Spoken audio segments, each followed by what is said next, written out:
tout le monde.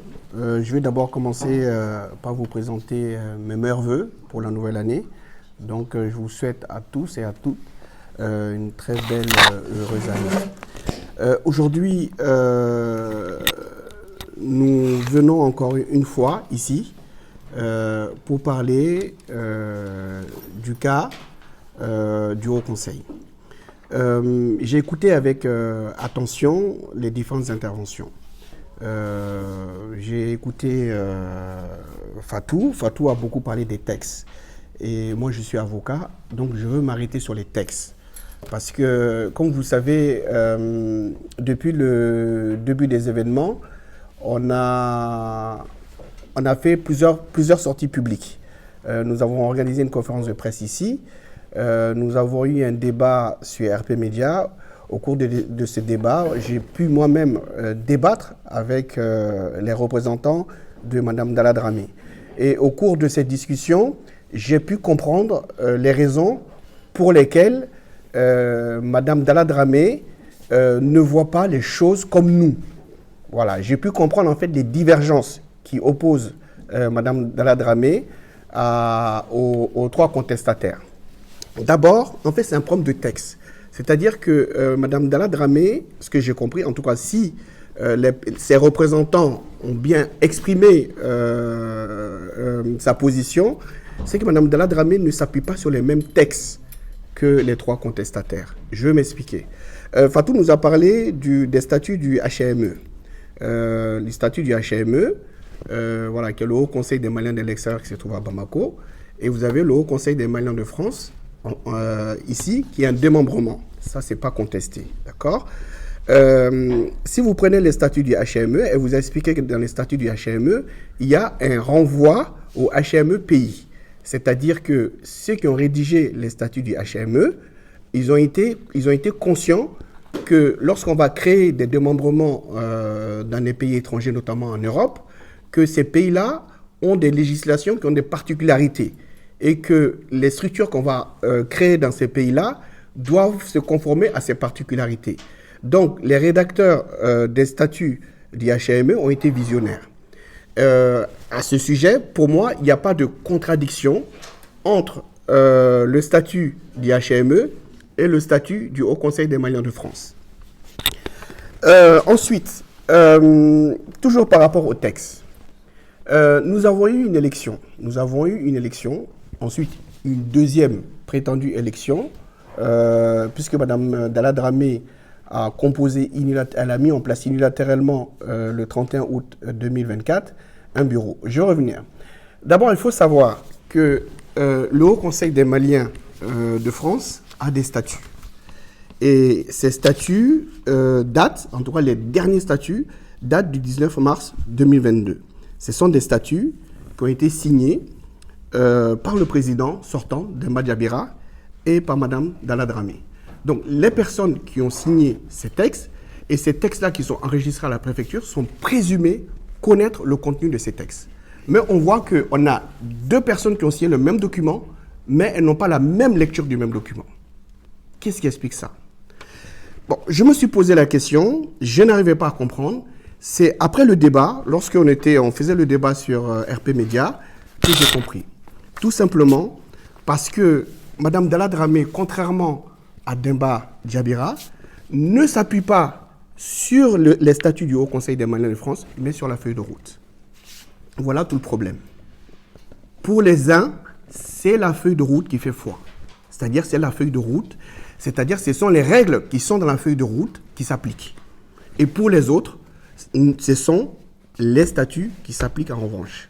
Voilà toute la divergence entre la communauté malienne. Voilà ces deux textes aujourd'hui qui opposent la communauté malienne. La question est de savoir maintenant, comme vous pouvez le constater, il y a un réel conflit entre deux textes. Les statuts du Haut Conseil des Maliens de France et la feuille de route. La question est de savoir maintenant quel texte a primauté sur l'autre. C'est-à-dire, quel texte est plus important juridiquement que l'autre. Bien entendu, Issa l'a rappelé, c'est la loi de 1901. La réponse se trouve dans la loi 1901. Et la réponse se trouve même dans les statuts du HME, puisque les statuts du HME prévoient dans une disposition spéciale que s'agissant des HME pays, il faut tenir compte de leur particularité. Et la particularité en France ici, c'est que nous avons une loi qui s'applique à toutes les associations, peu importe que ce soit des démembrements. Pour la France, la loi qui s'applique au Haut Conseil des Maliens de France, c'est la loi 1901. Et que dit cette loi 1901? Cette loi 1901 dit que ce sont les statuts qui ont valeur de loi dans une association. À partir de là, la réponse est simple. Nous avons la feuille de route, cette feuille de route que j'ai sous les yeux. D'ailleurs, Fatou nous en a parlé à un moment. C'est une feuille de route qui date du 1er juillet 2022, qui a été signée par le président Habib Silla. Attention, ce que je vais dire ici, ce n'est pas par défiance vis-à-vis de Bamako ou par mépris vis-à-vis de Bamako. D'accord? Je vais plutôt donner mon sentiment, je vais plutôt donner mon opinion juridique. Dans cette feuille de route, qu'est-ce qu'il est dit? Dans la feuille de route, il est dit que l'élection est l'élection au système majoritaire à un tour.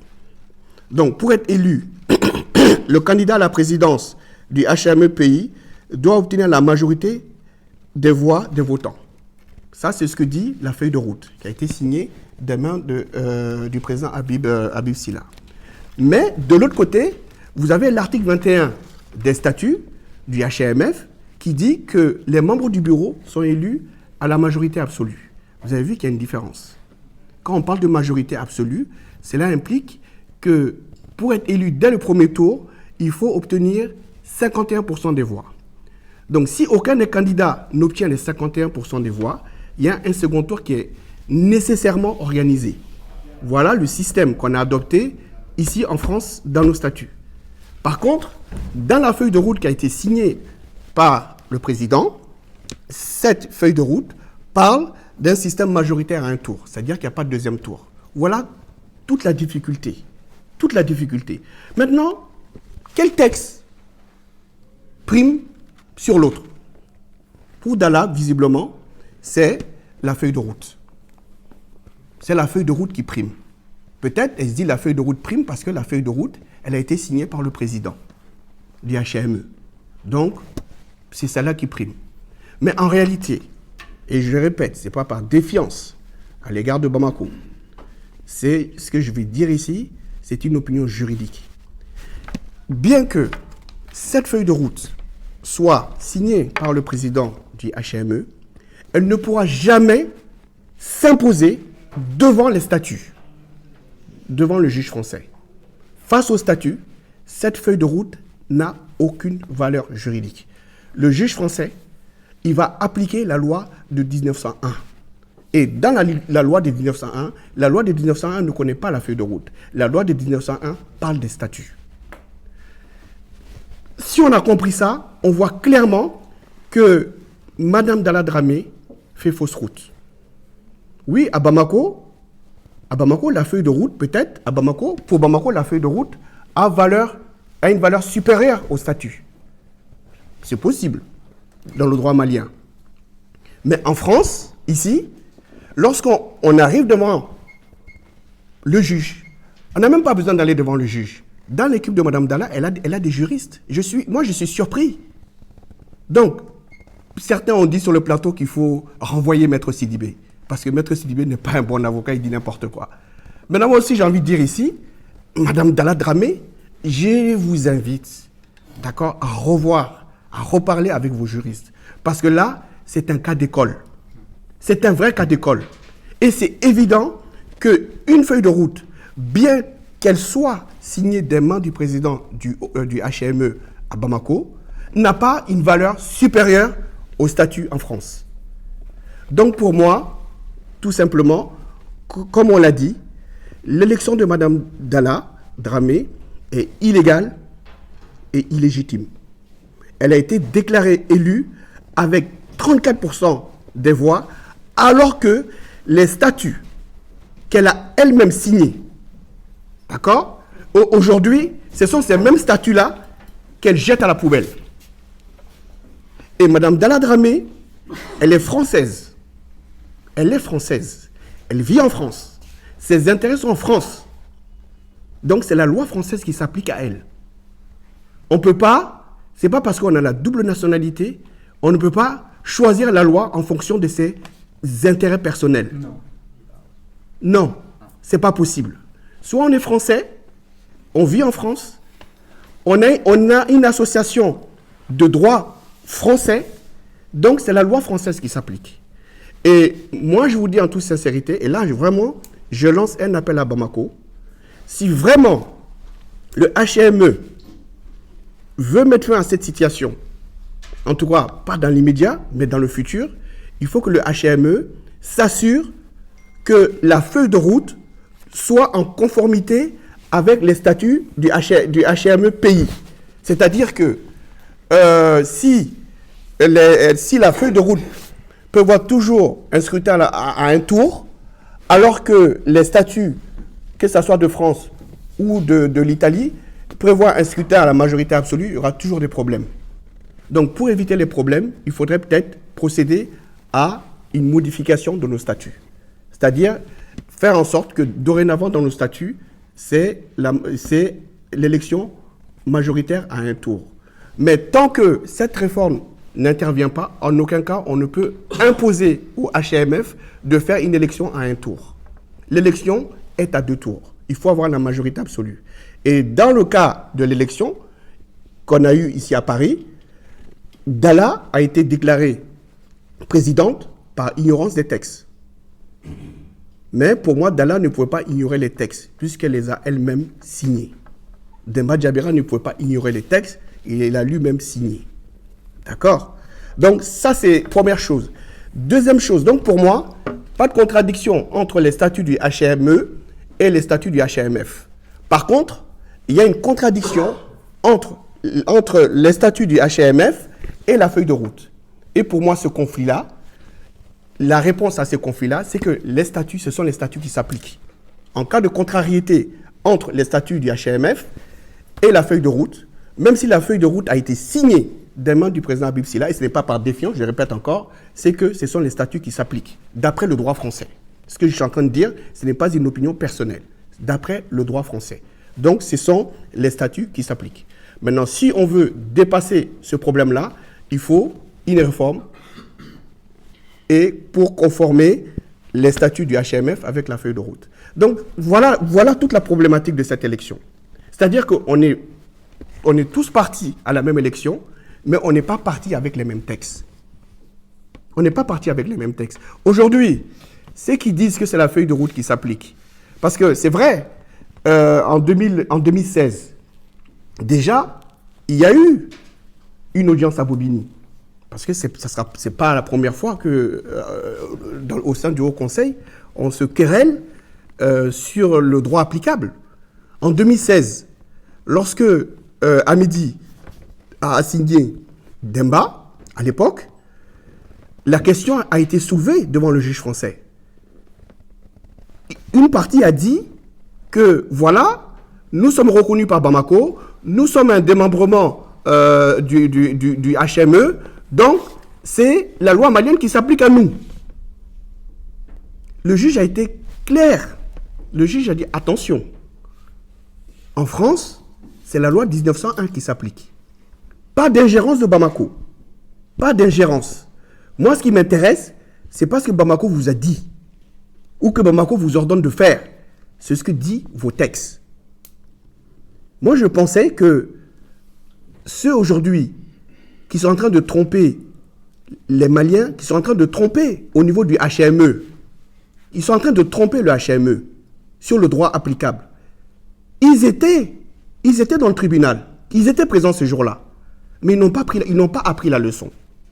Parce que s'ils avaient appris la leçon, peut-être qu'avant les élections, ils allaient dire à Bamako,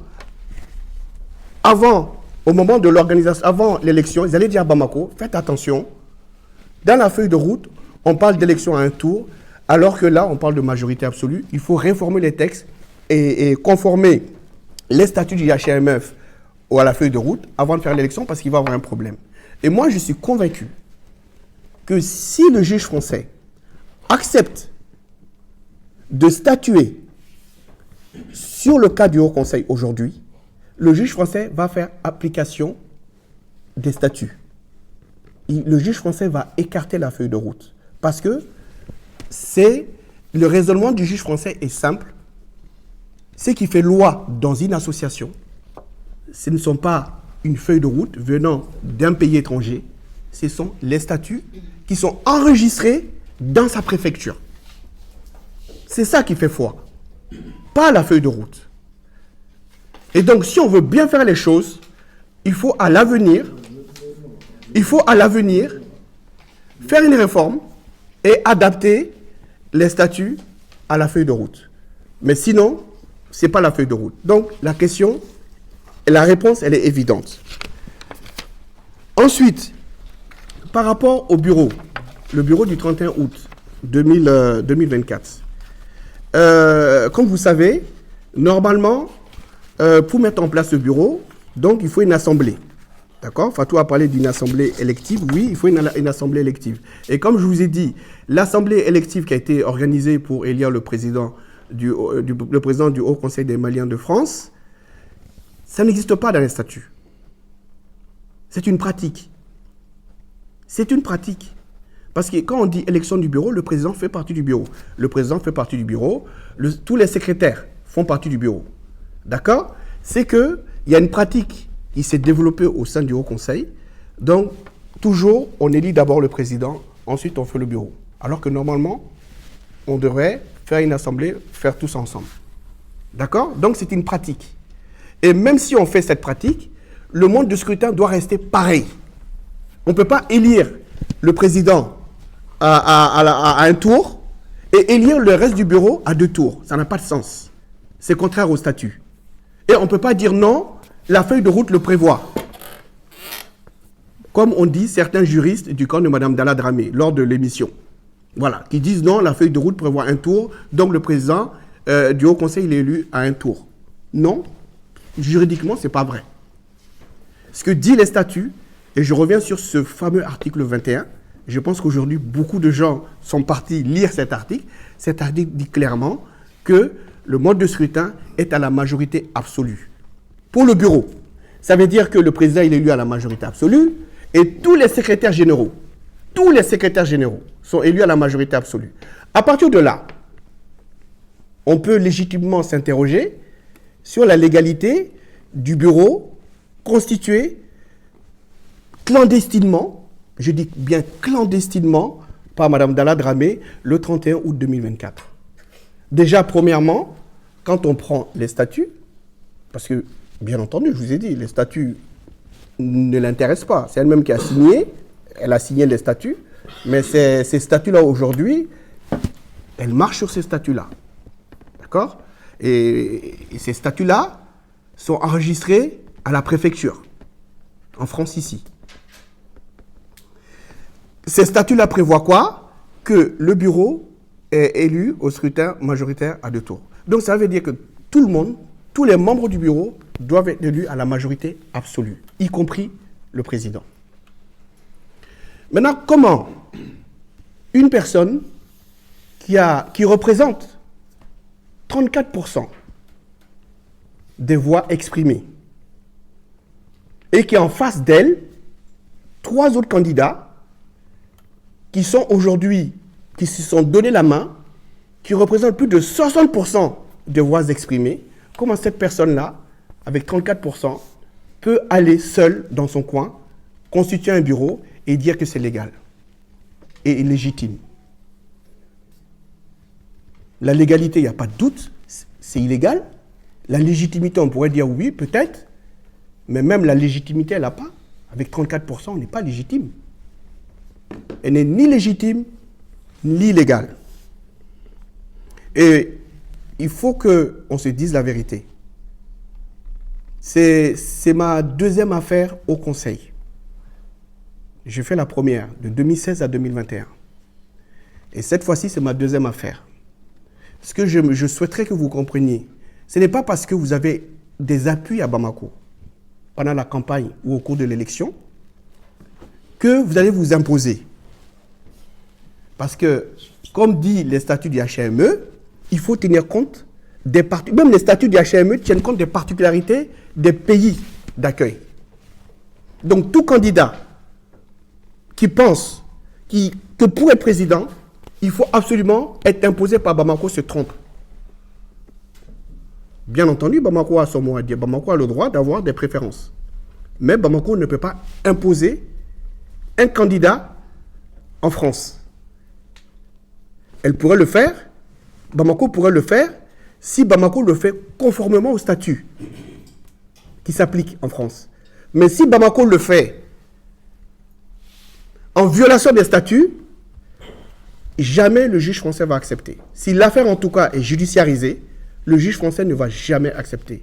Et cette expérience-là, nous l'avons depuis 2016. Nous l'avons depuis 2016. Et l'ordonnance des référés qui a été rendue en est une parfaite illustration. Une parfaite illustration. Donc, aujourd'hui, ce que j'ai envie de vous dire, par rapport en tout cas au volet juridique, pour moi, l'élection, la présidence de Dalla, c'est à tort qu'elle a été déclarée présidente. C'est par méconnaissance des textes du HME. Peut-être aussi au niveau du HME. Moi, je ne suis pas convaincu que ce n'est pas parce que le HME a déclaré Dalla présidente que le HME préfère Dalla aux autres. Je ne pense pas. Moi, je préfère dire que c'est à cause de la méconnaissance des textes, c'est à cause de la méconnaissance du droit français que même le HME a péché. Et là aussi, j'ai dit que, là je parle pour le futur, lors des prochaines élections, il faudrait aussi que les superviseurs qui vont arriver ici à Paris, pour éviter des conflits futurs, connaissent les textes applicables à Paris. Ça, c'est très important. Parce qu'une élection, ce n'est pas politique, parce que c'est vrai qu'aujourd'hui, on assiste à une politisation du Haut Conseil. Aujourd'hui, on a beaucoup d'acteurs politiques qui s'intéressent. Il y a un attrait. Le Haut Conseil séduit beaucoup de politiciens. On sait pourquoi. On ne va pas rentrer au fond de ce débat, mais on le sait pourquoi. Mais le Haut Conseil demeure une association et régie par la loi 1901. Donc, c'est très important que même les superviseurs, parce que cette difficulté juridique que je viens de soulever n'a pas été soulevée par les superviseurs non plus. Que les candidats ne voient pas la faille, que la communauté malienne ne voit pas la faille, que les superviseurs, ceux qui sont censés superviser l'élection, ne voient pas la faille juridique, ça veut dire qu'il y a un problème. C'est bien de connaître la feuille de route. Mais et les statuts, que disent les statuts? Moi, quand on parle du débat concernant les élections, le seul son de cloche que j'entends, la feuille de route, la feuille de route, la feuille de route, la feuille de route, la feuille de route. Mais vous me parlez de la feuille de route, vous vivez en France. Vous me parlez de la feuille de route, vous avez une association de droit français.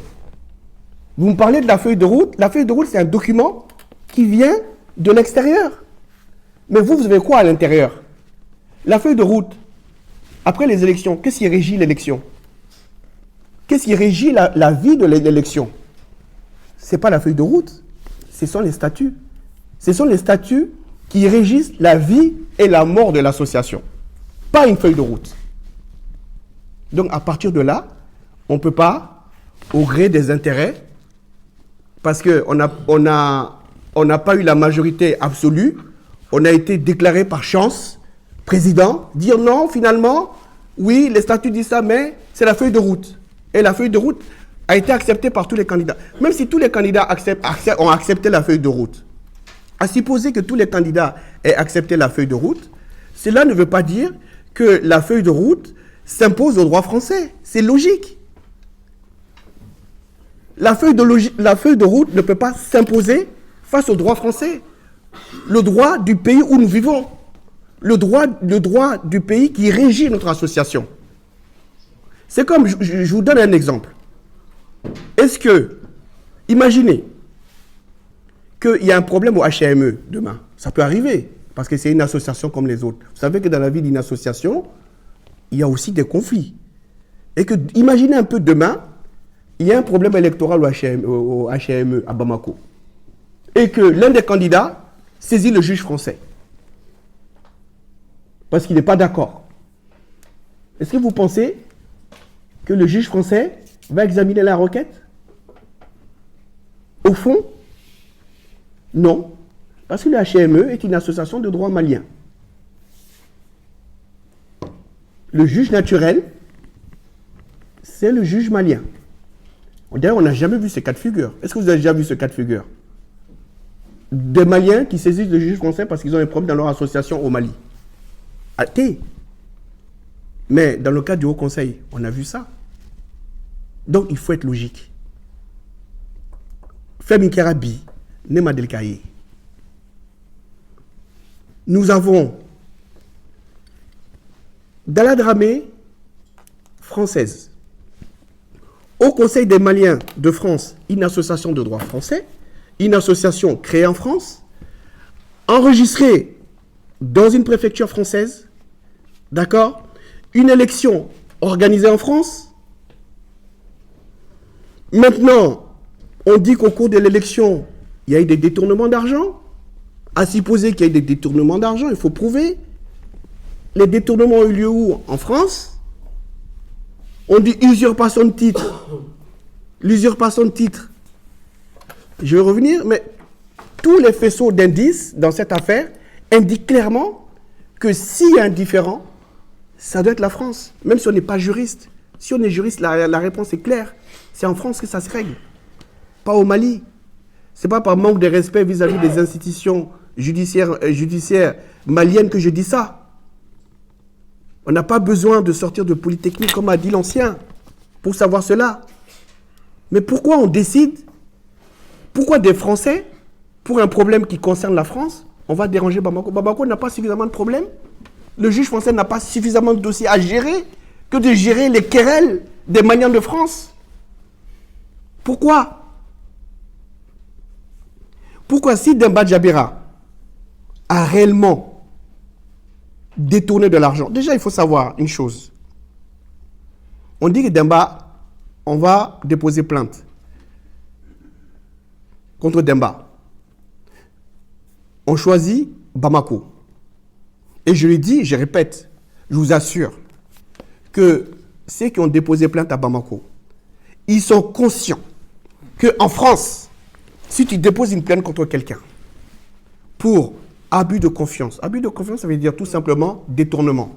C'est-à-dire que, Wari Dirima, il y a d'où. Voilà, il y a d'où. Moroka Wari di Emma, que Eka gardé. Ou tu gounes dans 6 ans, bon, qu'on aurait béni. Et après, il y a d'où. Ou des abus de confiance. Donc, déjà, pour que Moroka se kega Wari d'où, il faut qu'il y ait damadi. Et ma femme dit Moroka, c'est qu'il faut d'où. Et ma femme dit bolo mingono. Et c'est qu'il faut qu'on de adouan. Est-ce que vous comprenez? Donc, ça veut dire, quand tu déposes une plainte comme ça en France, si tu n'as pas d'éléments, une preuve déjà, d'éléments, jamais, premièrement, la personne ne va pas être interpellée.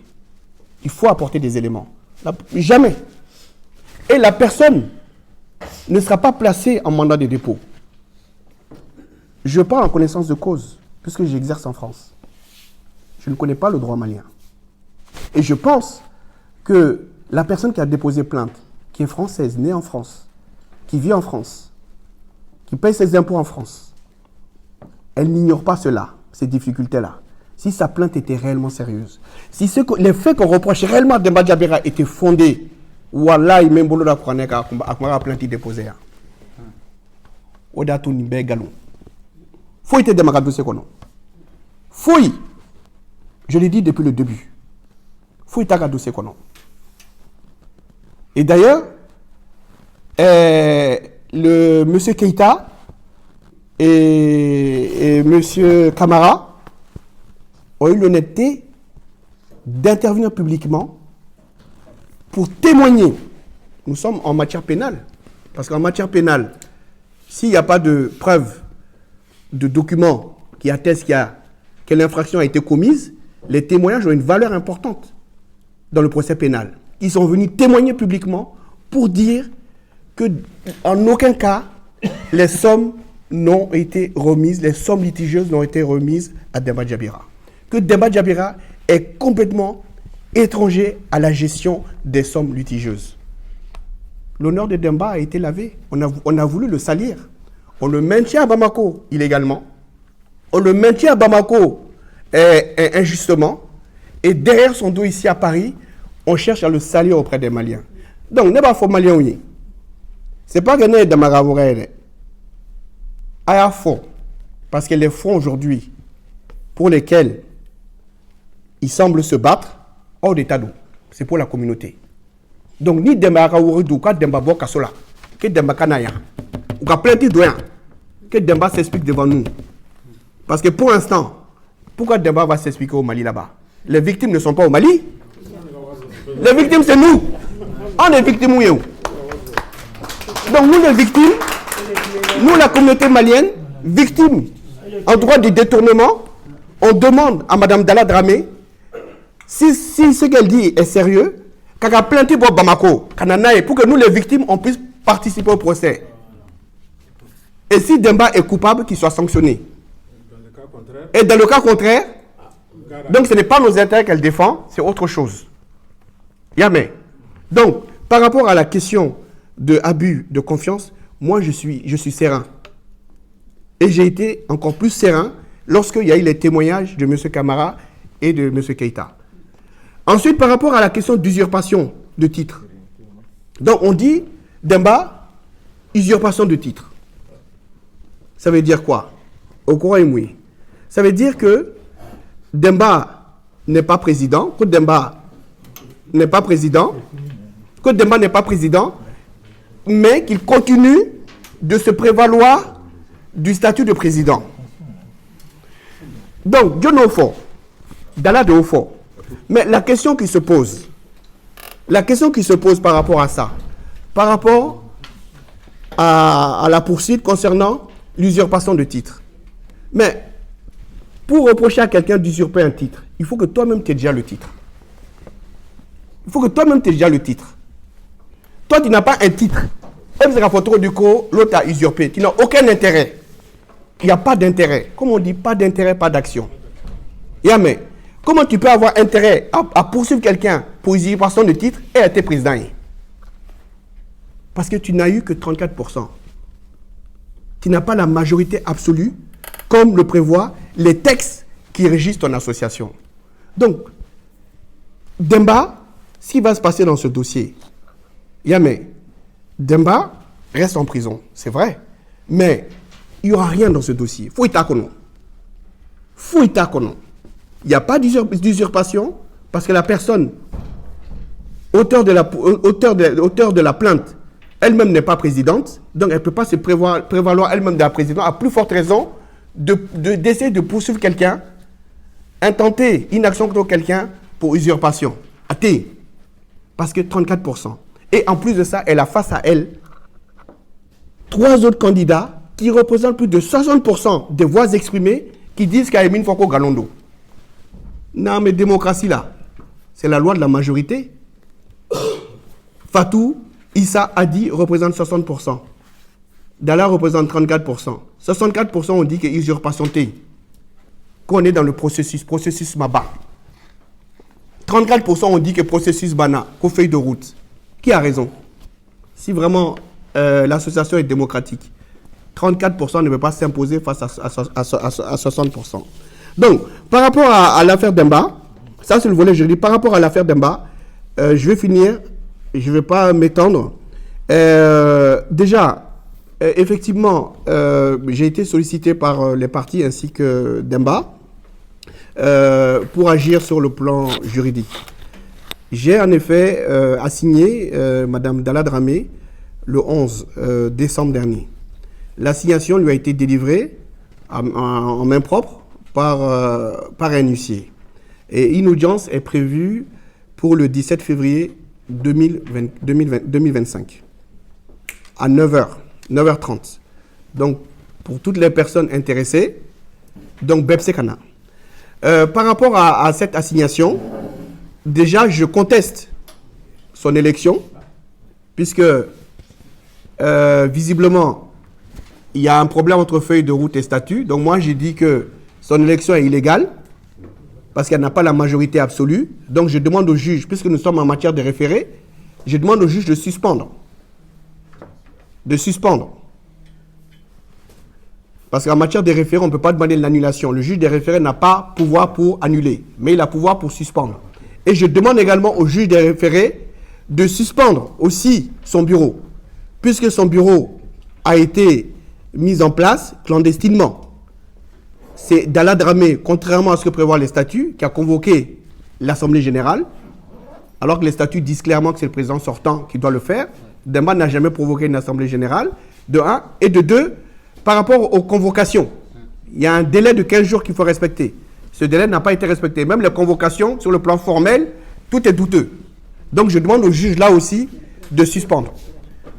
D'accord? Une fois que le juge va suspendre tout ça, il y aura une deuxième assignation au fond pour demander l'annulation pure et simple. Mais une fois que les décisions qui ont été prises après l'élection du président du Haut Conseil et les décisions prises après l'Assemblée générale litigieuse seront suspendues, Madame Dalla Dramé ne pourra en aucun cas se prévaloir de la qualité ni de présidente ni de bureau ici, en France. En tout cas en France.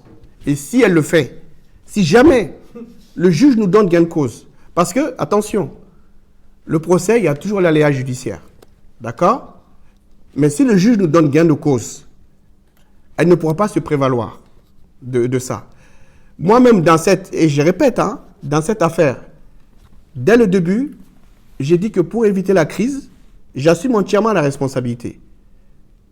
Parce que, dès le début, moi, je n'ai pas pris parti pour l'un ou pour l'autre. J'ai appelé tous les candidats. C'est vrai, j'avoue, je n'ai pas eu Dalla. Je ne l'ai pas eu directement au téléphone. Mais j'ai parlé avec des gens qui sont proches d'elle. J'ai dit attention. Chaque fois qu'au conseil élection manaké, problème de bala. On a problème de là. Parce que on n'applique pas nos textes. Or, si les textes ne sont pas appliqués, il y a un risque de judiciarisation. Donc, comme il n'y a pas eu de majorité absolue, il faut mettre en place un bureau consensuel qui va travailler, qui va regrouper tout le monde, toutes les sensibilités, et qui va travailler pour la communauté. J'ai fait la proposition.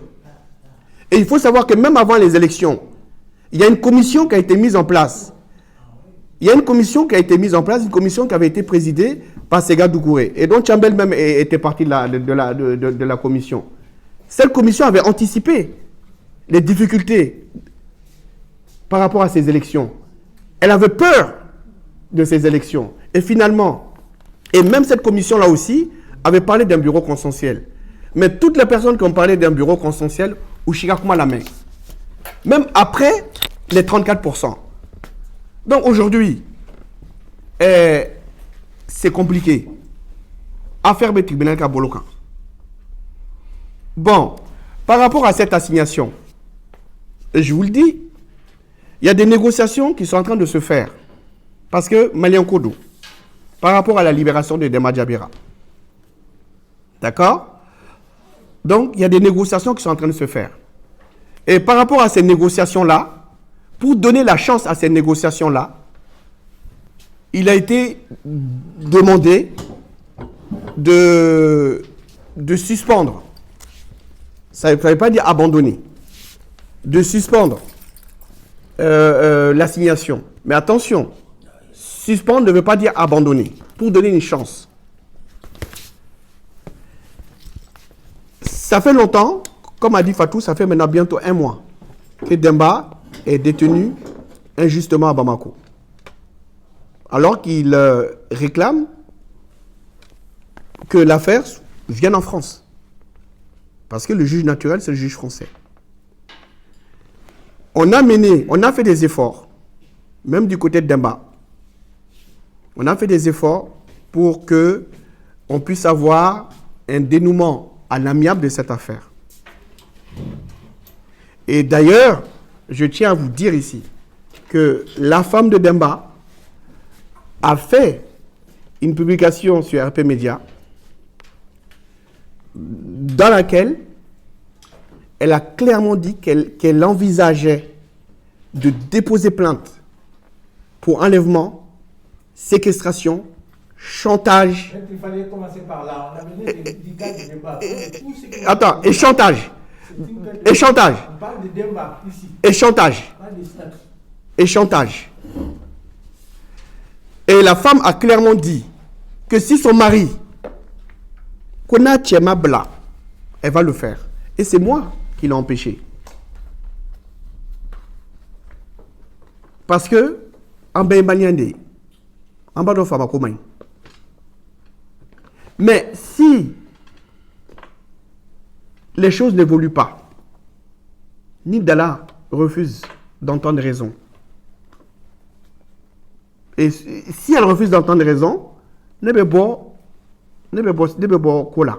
et la femme va déposer plainte. Elle va déposer plainte. Et aussi, l'association, en tout cas le Haut Conseil, les candidats qui sont là aussi, eux aussi, ils sont décidés que si Demba n'est pas libéré, il y aura des plaintes.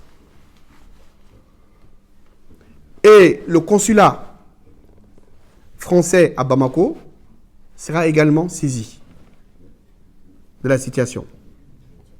Parce que si Demba est réellement un délinquant financier et que les faits ont été commis en France, il doit juger en France. Le juge qui a les moyens de mener les enquêtes, d'envoyer, de demander des informations à la banque, puisque la banque où sont détenus les fonds litigieux est française, donc c'est le juge français. C'est le juge français qui peut enquêter. Le lieu de la commission des faits est très éloigné du juge malien. Donc Demba a le droit, en tout cas, si c'est un vrai délinquant financier, il a le droit d'être jugé en France. Et j'espère que ce droit-là, si tel est le cas, sera respecté. Et je vous remercie. Merci beaucoup.